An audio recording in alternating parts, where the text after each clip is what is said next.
শক্ত করে আমাদেরকে এগিয়ে যেতে হবে, আমাদেরকে এগিয়ে যেতে হবে।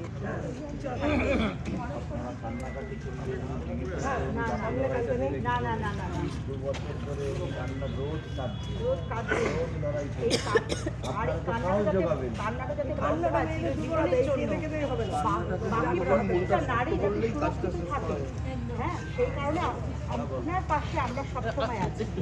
শুধু আপনারা থাকলে হবে না, এই পিএলএস কভারের প্রত্যেকের যেন থাকে, এটার দায়িত্ব আপনাদের নিতে হবে।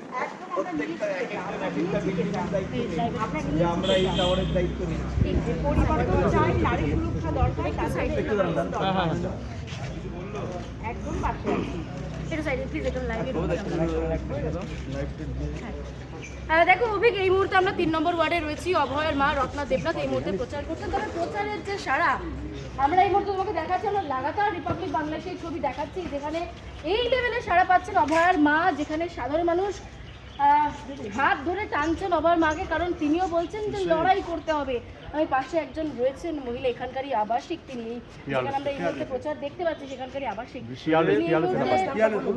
কাঁদছেন, তার চোখে জল, তার মেয়ে রয়েছে, এবং এই জায়গায় একজন এরকম অনেক মা আমরা সকাল থেকে দেখতে পাচ্ছি। আমি বরং তার থেকে পাশে রাখি, তার সঙ্গে আগে একটু কথা বলি। কাঁদছেন কেন আজকে?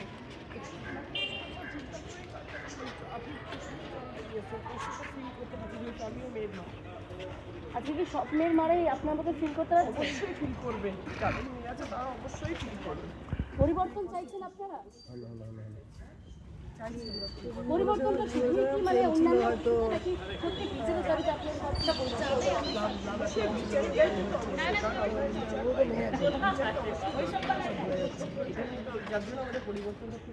আপনার নাম আচ্ছা, দেখো আমরা দেখাছিলাম দেবশ্রী রায়, তার সঙ্গে কথা বলছিলাম, রত্না দেবনাথ অভয়ের মা এই মুহূর্তে রয়েছে, কথা বলে নিচ্ছে। কাকিমা, আপনি যেখানেই যাচ্ছেন প্রত্যেকে আজকে অভয়ের কথা বলছে, আপনার নিজেরা হয়তো কোথাও একটু মনে করছে। মেয়ে তো আমার সবসময় হৃদয়ে রয়েছে, ওকে ভোলা সম্ভব নয়।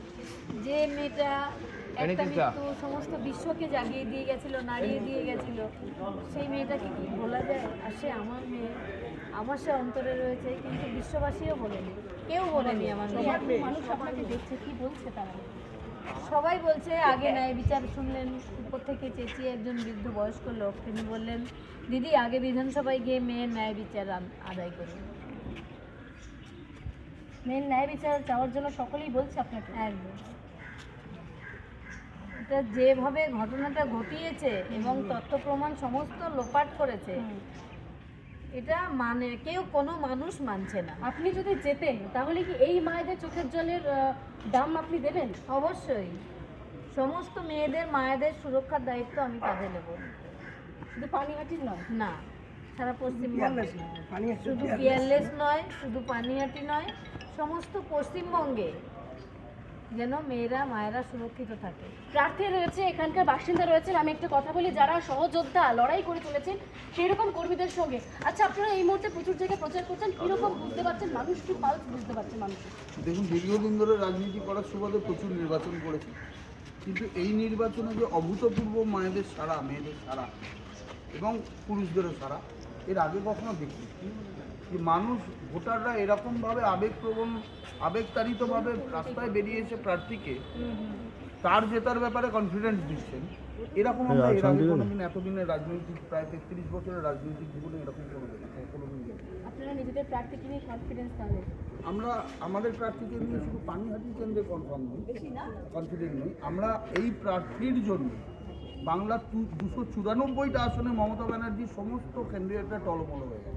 আমি আরেকবার প্রার্থীর কাছে যাই, একটু হাঁটতে হাঁটতে কথা বলবো আমরা রত্না দেবনাথের সঙ্গে। কাকিমা, আমরা পোস্টার দেখতে পাচ্ছি, যেটা নতুন করে একটা বিতর্ক তৈরি হয়েছে, যেখানে সিপিএম এর তরফ থেকে দেওয়া লিখে হচ্ছে যে তৃণমূল এবং বিজেপি অভয়ের বিচারের দাবিটা সেটিং করে ফেলেছে, অভয়ের বিচার চায় না তৃণমূল এবং বিজেপি। কি বলবেন আপনি? আপনি তো নিজেই অভয়ের মা।